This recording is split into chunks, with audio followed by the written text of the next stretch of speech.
Okay, back again, Vikas Chopra here. Thank you very much for listening in. We're talking about a very, very important subject area, and I think it's really, really important for you to think about safeguarding other people. It's really important for you to think about safeguarding yourself, and it's really important for you to consider how you want to support the community.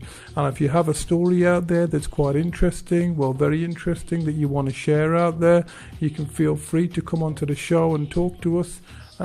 You can sort of book in if you want to come and see me here. Sit here with me. I'm lonely. You can come and sit here with me. That's fine. You can do. That's not a problem at all. And if you feel you want to get involved in some of the work we're doing here at Country Radio, then I want you to get in contact with me. I can put you in touch with someone. If you feel you have the skills to go out there and talk to people on the radio, then feel free to get in touch. Okay, my number is 07932 604 705. Email address excellencetrain@outlook.com.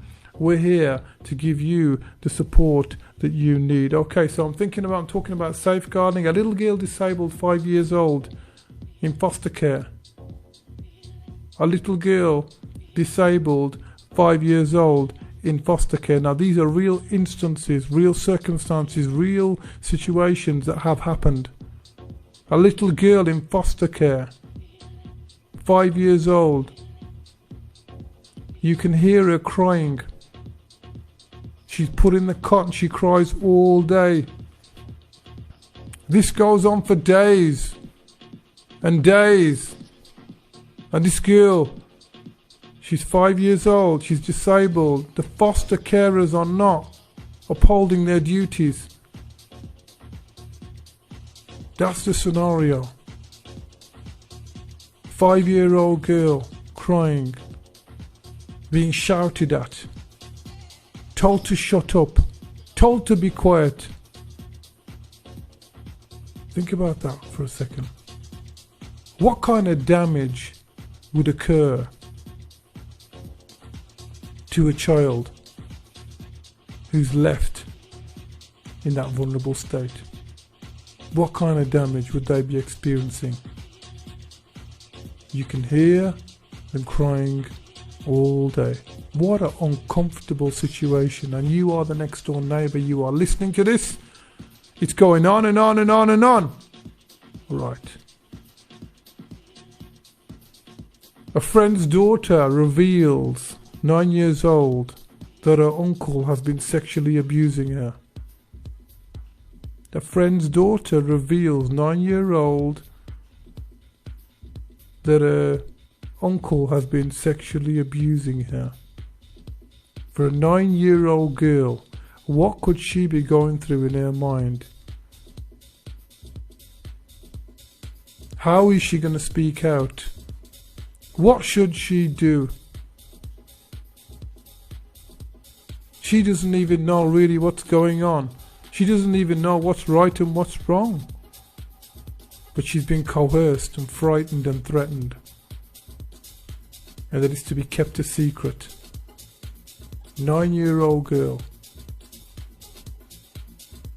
Bear that in mind. I saw some heavy bruising on my friend's face and some heavy bruising on his shoulders when we're doing PE. Heavy bruising. He says, don't worry, I'm okay. Just had a fall. But you know, you're at school with him. You're his mate. And you've seen him. He's had a fall. You know that he's not had a fall. You can tell by the conversation that's been taking place with him. Is how his mood has changed. My friend's age is 14. Suddenly becomes very quiet. Self-isolated. Doesn't speak much. And he's very, very upset. Thinking all the time. Stops speaking to me for a bit, becomes very moody, and then he's very quiet. He's very, very withdrawn, and he seems like he's full of anxiety. and you can tell he's a little bit depressed and distressed. There's a big change in his personality from what it used to be, from when he was bubbly compared to what he is now. And he's 14 years old. What do you think he's going through? Do you think there's a concern there? 13-year-old girl gets raped, and it got recorded on someone's phone. She's been threatened with violence. And the young girl is told that she must sleep with other people and make some money, otherwise the video is going to go viral.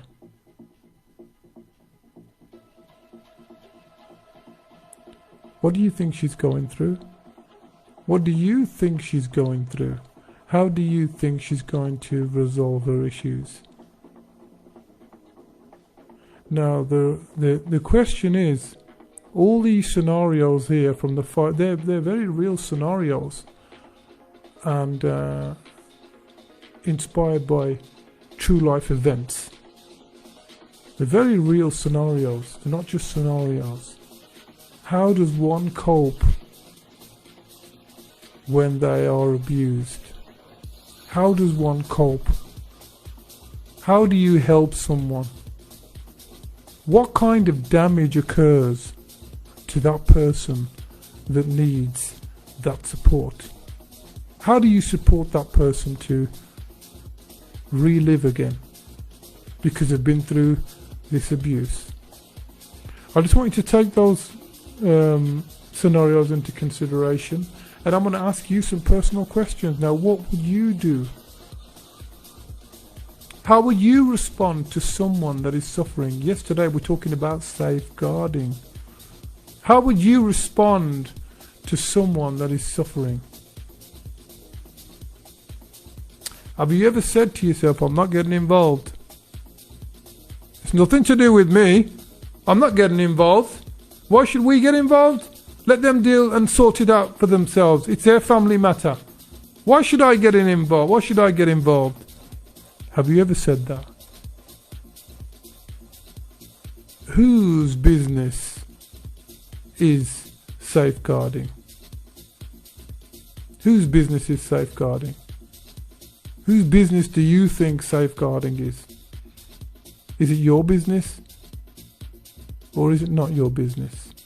Should you get involved or should you not get involved?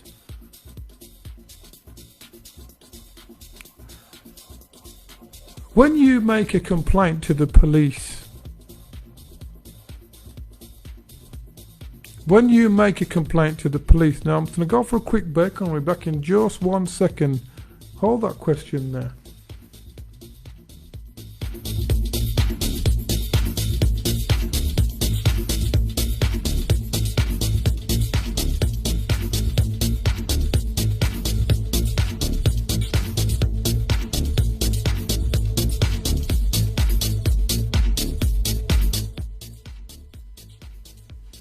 Back on again, Vikas Chopra. Yeah, as I was saying, who do you talk to at the police station? And they'll tell you they've got these child protection officers in place, and they'll tell you they've got these officers in place to especially deal with difficult situations. Who do you talk to? If you make a report with the police, now I've had an incident recently where someone told me that they had told me that a girl had been raped by her partner. They've been raped. And they've been to the police, and there seems to be nothing done about it. And their view now is that we can't deal with this using the police because, and I'm not saying go, take things away from the police. I think the police do a great job. But we want to know about more effective ways. We want to know about how to get things done quicker, more efficiently, and how cases can be resolved a lot more quicker, and so that people can be helped. That's the purpose of this program. Now, someone gave me some feedback. Now, their opinion is that they have got no faith in the police. So what do you do when you go to the police and you feel that nothing is being done? I even had another friend of mine that he said his life was threatened, and he went to the police, and he didn't feel that they were taking his complaint very, very seriously. Now that does happen, because he's told me it's happened. So we want to get to the grips of making sure that the authorities are doing their job as well, to make sure that we are being safeguarded, and that the community is under the rule of safeguarding as well. Not just vulnerable people, but everybody's under that rule as well. What if someone that you know is at serious risk comes to you? How would you help them? What would you do? How would you evaluate things? What would you do? Because the action you take to safeguard that person, if that action is not taken, the action you take from them when they tell you they are at risk is going to determine not even their emotional mindset. It will determine their trust in you and in the authorities as well. And everybody's got the right to feel safe in the community. That's what I want you to remember. You have the right, and everybody else has that right as well. Alright, now I know that okay, so we're living in a time period where there's a lot of community issues going on, and we want to talk about them. We want you to talk about them to our different various presenters. We want you to talk about them to and bring them up. Whatever we focus on becomes our reality. Whatever we talk about will become our reality. Whatever we think about will become our reality. What is your calling? What is your calling right now to support someone? If you see something wrong, and I always say something, I took this from a speaker, and he said, your calling is what you see. If you see something and it bothers you, that is your calling. If you see something and it harms you, that is your calling. Your calling is there to support other people. Your calling is there to make sure people are safeguarded. Alright, now we're talking about children, we're talking about the elderly as well. They need safeguarding as well. They need to thrive as well. Children need to feel safe, grow, develop and thrive, don't they? Alright. So make no mistake that abuse needs to be reported and perpetrators punished. Make no mistake about that. And not only that, it must not be swept under the carpet like a bit of dust and forgotten, because it does never really get forgotten, does it? It stays with the person that has experienced the abuse. So yeah, we're talking about safeguarding, and that is whether we're talking about elderly, we could be talking about young people. I've given you a few young people scenarios, but we're talking about safeguarding today. So let's come on to a different part of our program. I'm going to come back to this in a bit, because there's a course program on this. If you are an organization out there, if you